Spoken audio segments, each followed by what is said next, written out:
What's going on, everyone? Welcome to a Friday edition of Back Your Play with Q, Football Friday, that is. And as always, I'm your host, Rich Quinones, hashtag BYP on social media, at Rich Q on Q, the YouTube channel, Rich Q on Q. Appreciate all the engagement and the support, and backed by popular demand to gloat a little bit with her Dallas Cowboys, our good friend, Chrystal Stone. Okay.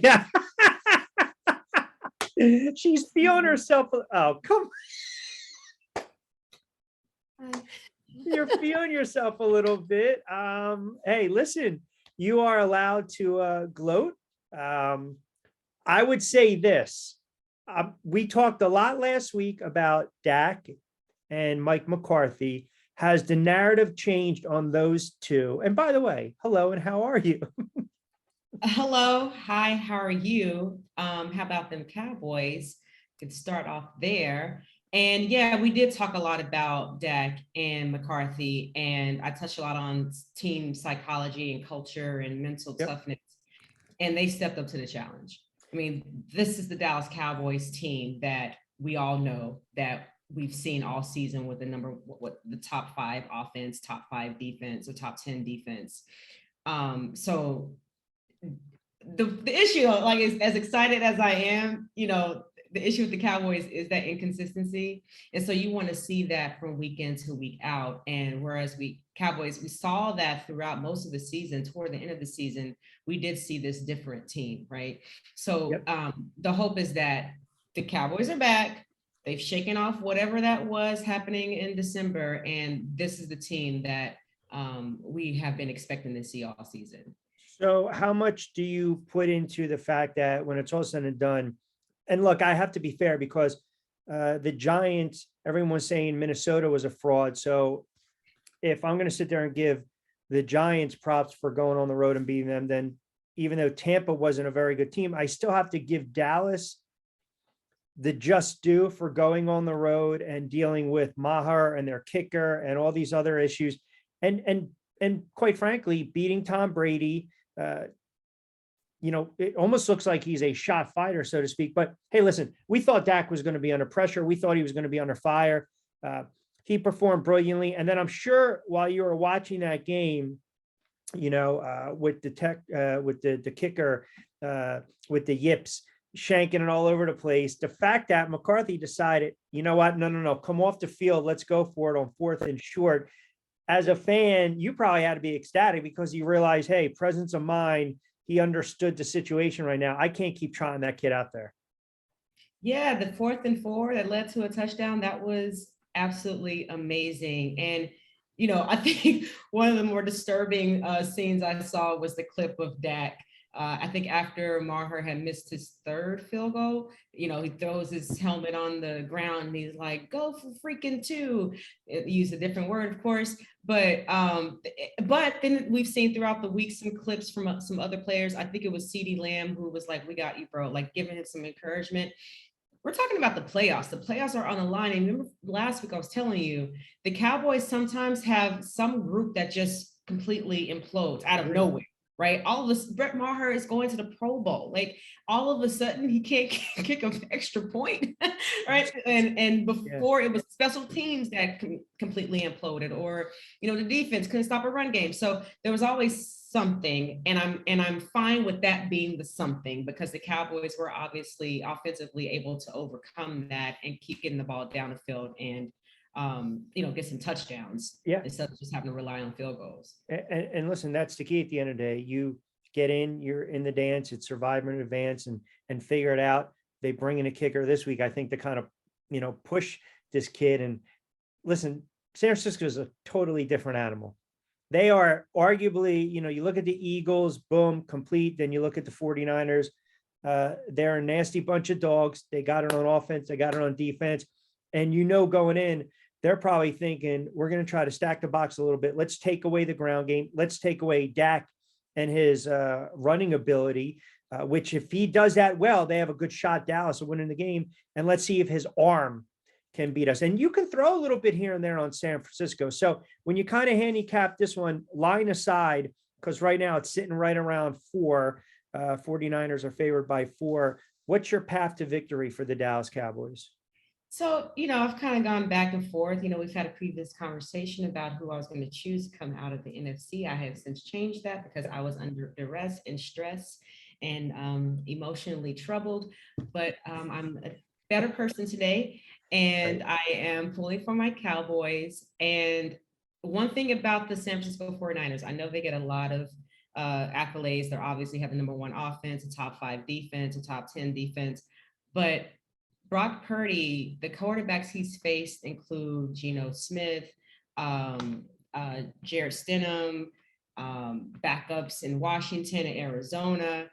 As much as people are saying that the Cowboys are going to have such a tough test with this San Francisco team, Yeah. San Francisco is going to have just as tough a test with Dak Prescott in this offense. So yes, Dallas Cowboys need to establish that run game. Dak Prescott needs to be able to do what he needs to do. But then at the same time, defensively, there's Micah Parsons. He's going to be going up against most likely Trent Williams on that line. And Trayvon Diggs has to play better. I felt like he just was invisible last week. So Agree. he has to step up. He has to play better. And I think the key for the Cowboys is to get the Brock Purdy because he just seems like he's so comfortable back there. I mean, he gets the ball and he's like, I'm going to throw the ball in like a few seconds. I'll get it down the field when I feel ready because someone's going to be there and someone's going to be open. Like that to me is Brock Purdy's attitude. And Cowboys need to make him uncomfortable, right? House money. He looks comfortable, but to your point, he looks comfortable back there. He's playing with a ton of confidence, and they're gearing the offense towards his strengths. I mean, think about this. I believe he threw 18 times in the first half against Seattle. I'd have to check the numbers, and only 9 or 10 the second because they were able to establish the ground game. If they do that against Dallas and keep the Cowboys offense off the field and just minimize mistakes and maximize opportunities, then it's going to be a long day for your boys.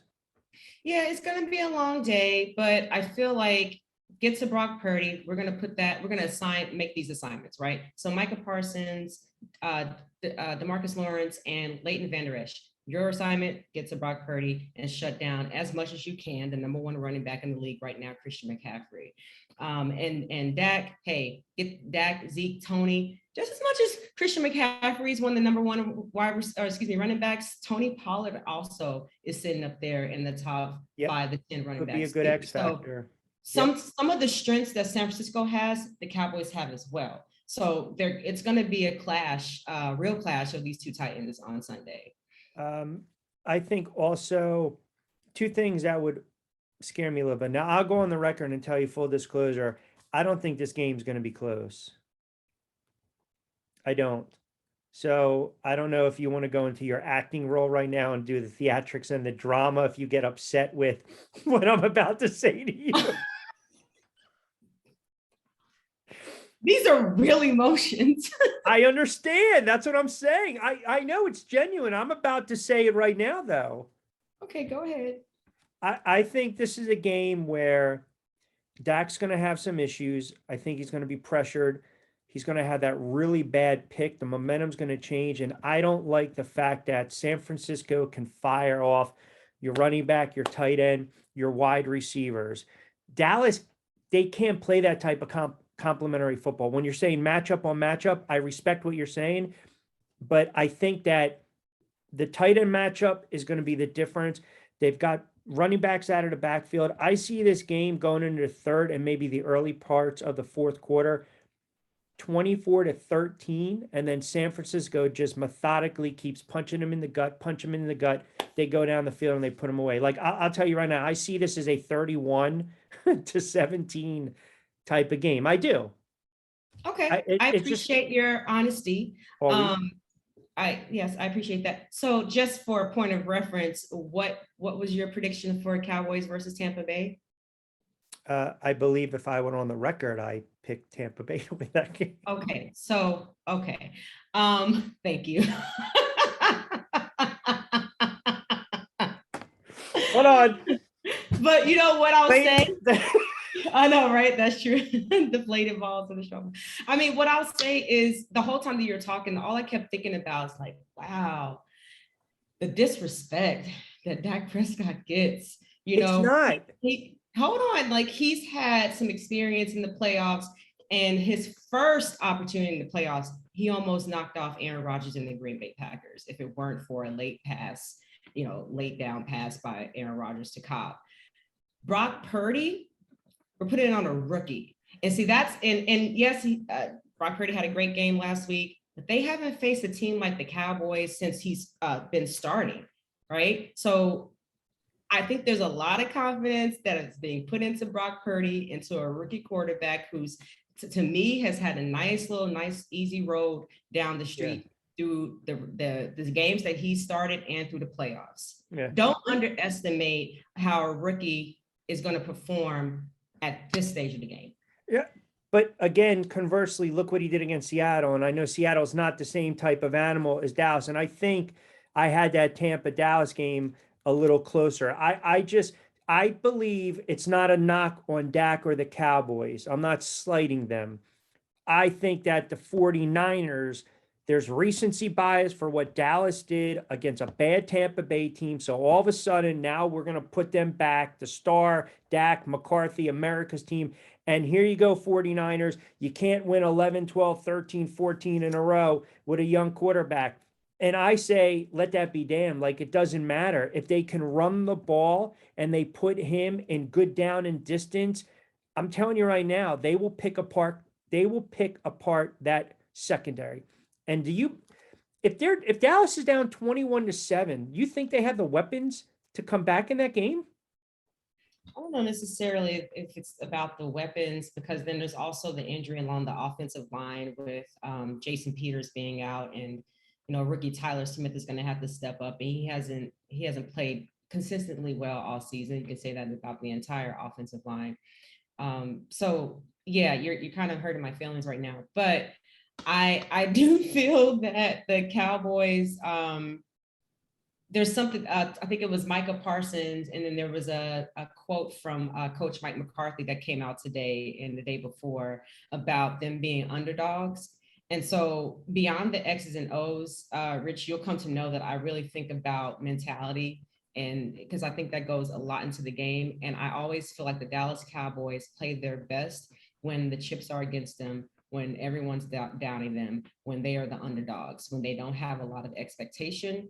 That's when I think this team steps up. No one thought they were going to beat Tampa Bay. Look what happened. Everyone expected them to beat Washington and the Jaguars. Yeah. But look what happened, right? Yeah, so yeah. I feel like they play better when they're under little pressure to win. And there's validity in what you're saying, and I can certainly appreciate it, because you mentioned last week, you went on the record, you said it's all about getting over that mental hump. There's something about the franchise. They were able to do that. Now, consistency is the key, right? I mean, that's always the case. They're a good team. Don't get me wrong. I thought the 49ers on both sides of the ball, even when Lance went down and you had Jimmy G and then this kid steps in, I believe they're being slighted, as crazy as it sounds. I think prisoners of the moment. But that's what we are. We're prisoners of the moment. If you look at the betting line, you look at the splits, you look at the money, you look at people how this is a 50-50. If this was in Dallas and the offensive line was a little more stabilized, I would probably say they have a puncher's chance. I think the 49ers look at this where we want to put these guys away. We want to put them away early. We want to punch them in the gut. We don't believe they can respond. To your point, that's where you're really going to see what this team is made. Did they face any type of adversity against Tampa Bay? Besides the kicker with the yips. I was about to say Brett Maher did. Exactly, right? He faced all the adversity. I mean, the threat is always Tom Brady, right? So Tom Brady in and of himself, is the adversity that the Cowboys face. But yeah, and they were able to keep the run game down to 52 yards, something like that. So I hear what you're saying, but there's also the bigger picture there where Tom Brady was undefeated against the Cowboys. There's all these other things that factor into the game outside off the field. And there were a lot of things, especially with the defense, having issues with playing on grass. There were so many other things that were in play that against Tampa Bay that, yes, they were very successful. However, it was Tom Brady. Those are fair points. Listen, I'll give you a scenario right now. Dallas is leading 23. I just wrote it down. Dallas is leading 23-21. Late in the fourth quarter, around 2 and some change to go. They have the ball on the 40 and it's a 4th and 3. Are they going to kick the field goal or line up and kick a field goal? Or are they going to go for it They're and gonna try to go run out the for it. clock? They're gonna go for it. All right. Mike McCarthy's gonna go for it. I still think there's a sentiment where he feels he's coaching for his job. Of course. That's the thing. Like, star athletes, head coaches, celebrities, they're people too. And if you don't believe that they don't see tweets, they don't see these shows, First Take, whatnot, you don't think they're listening to that, they may act like they don't care, but they hear these things too. So Mike McCarthy most certainly is hearing these rumors about, his job security. And of course, I mean, he wouldn't be human if he didn't have, Agreed. that drive within him to prove that he's worthy of continuing to coach this team. Yeah, you're right. They are human. I mean, I think even with Brady, everything kind of came to a head, and who knows what he's going to do, right? I mean, ultimately, he might walk away. Maybe he goes to the Raiders. Maybe he goes to Miami. I don't know. All right. So your confidence level right now, are you deflated? It doesn't seem like that. Or are you flated up and the marker comes out? So we know what that means. All right. All right. So Oh, she's getting I'm in the going to zone have right now. confidence. I'm going to, I'm going to have, because I'm trying to, what worked before is me being pessimistic and then just being pleasantly surprised that we won. Okay, so I'm going to be confident and I'm going to grab talk to the all dude. that has been inflated correctly. Yes. With the proper, what's the thing called? PFI? What's PFI. the? Well, this is flated up. So here we are. Okay, the one that's been checked and it's game ready. I'll go with that, Paul. I just feel like the Dallas Cowboys had the opportunity against a rookie quarterback to do something special. All right. Obviously, you think they went outright, which means they would cover. Now I give you a little opportunity for a measure of revenge now. Philly and the Giants. So we talked about one team that feels slighted, one team walking into a Lions den, a big time underdog laying 7.5 are the Eagles against the Giants, who have had a house of horrors experience over the last decade there in Philadelphia at the link. Do you give the Giants a puncher's chance? I can see by your look right now, you are just waiting to unload on me. Do you give the Giants a puncher's chance against the Philadelphia Eagles?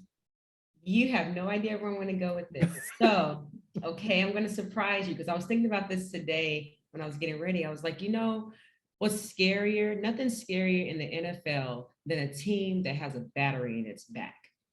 Recently had a battery put in its back. And I feel over the last few weeks, the Giants have gotten a battery put in their back and they are motivated, right? And where the Eagles, they've kind of just been sitting back, chilling with the bye week and waiting for Jalen Hurts to come back healthy or whatnot. But the Giants have been fighting. And that's what I hate about the Giants so much, is that there's no quitting that team. They drive me crazy. So there isn't. I think this game is going to be a lot closer than folks may think. I know, with the Eagles, they have Jalen Hurts and they got the run game with Miles Sanders, but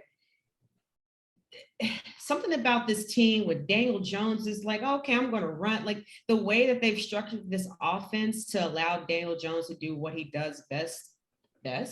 I feel like they definitely have a puncher's chance.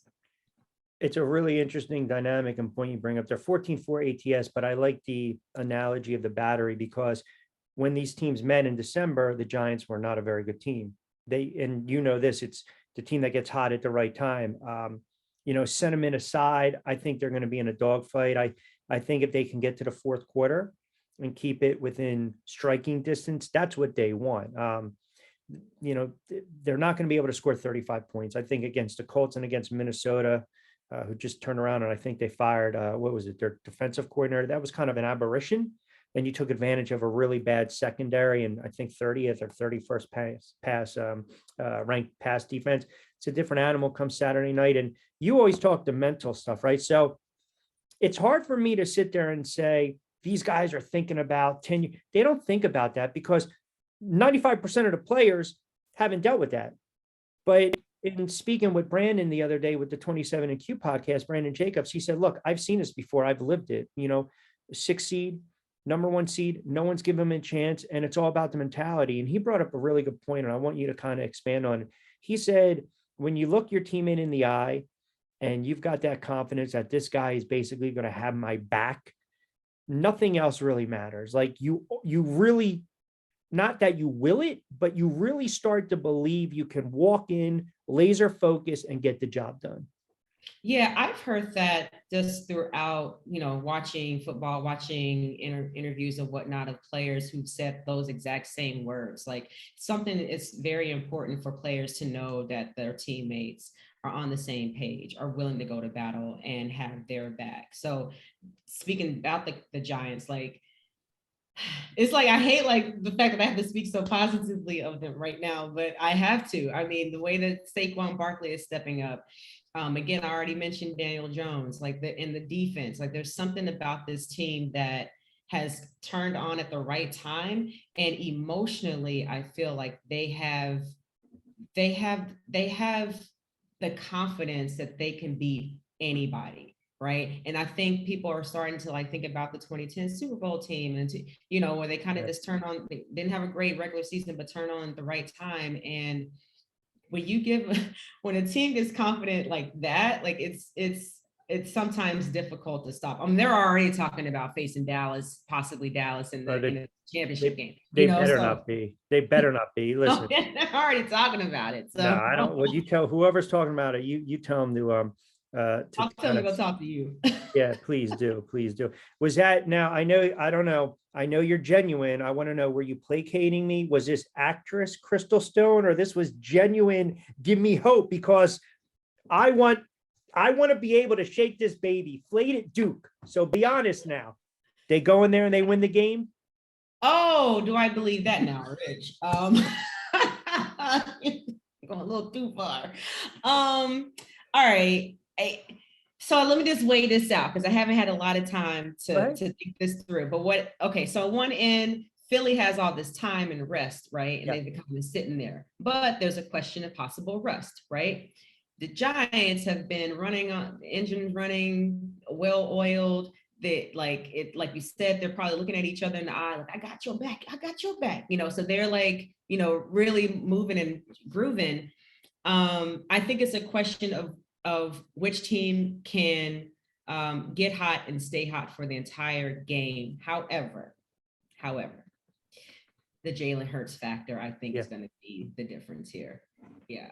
And the things that he's going to be able to do. And I'm sure with him sitting out, with injury, athletes, they just want to come out and just like let it all out. I think this is the game that he lets it all out, especially because it's against a division rival. Yeah. And again, interesting point, because last week Daniel Jones let it all out, right? Because it seemed every play he was doing it with his legs. And Hurts is probably going to be that X factor. Any thoughts on the other two games before I let you get out of here? Kansas City, Jacksonville. Kansas City's laying 9.5, and then Cincinnati and Buffalo. It seems a lot of public money is starting to come on Cincinnati Wednesday, Thursday, and today, Friday. And right now, Buffalo is favored at last glance 5.5 points. Yeah, I pick Buffalo in that as well. I just feel like, again, I'm always going to touch on this because I think this plays such a big role too. I mean, emotionally, what that team has been going through and what they have to play for, and the bigger themes that they're working with Damar Hamlin and whatnot. I think they have a lot more sentimentally to play for.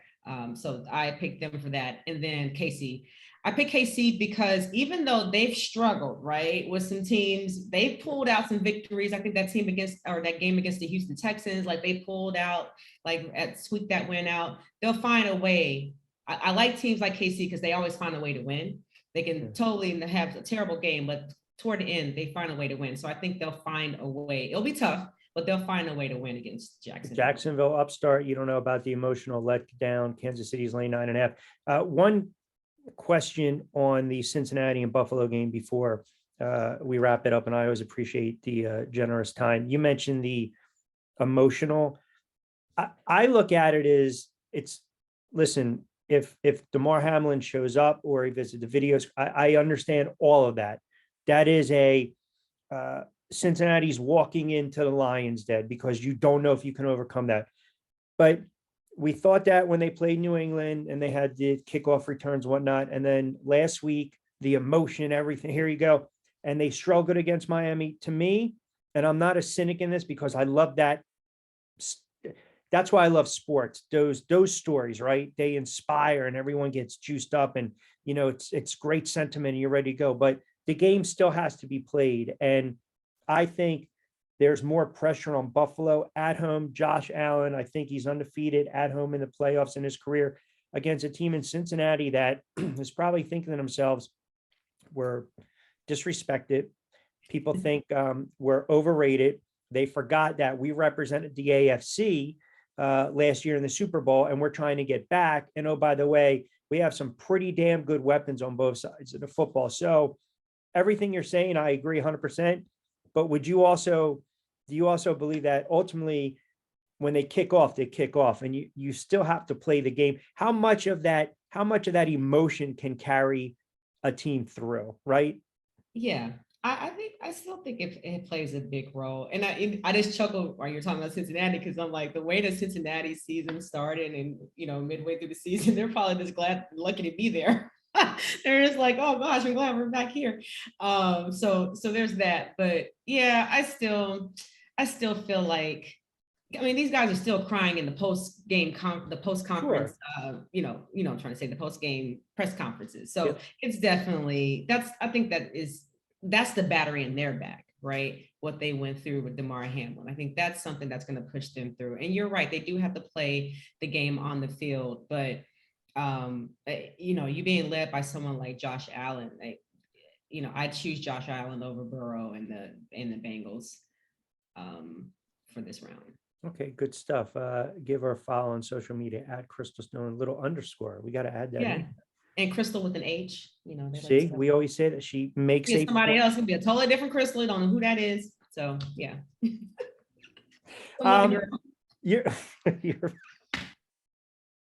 She don't know what she's talking about. I can't with you on a Friday. You getting ready to go and shoot some stuff, right? I'm about to go shoot some stuff for my broadcast reporting class. Gotta go shoot something on a tennis court and go shoot some soccer footage and try to pass this class. Hey, you got it taken care of. Listen, nothing but the best of luck over this weekend.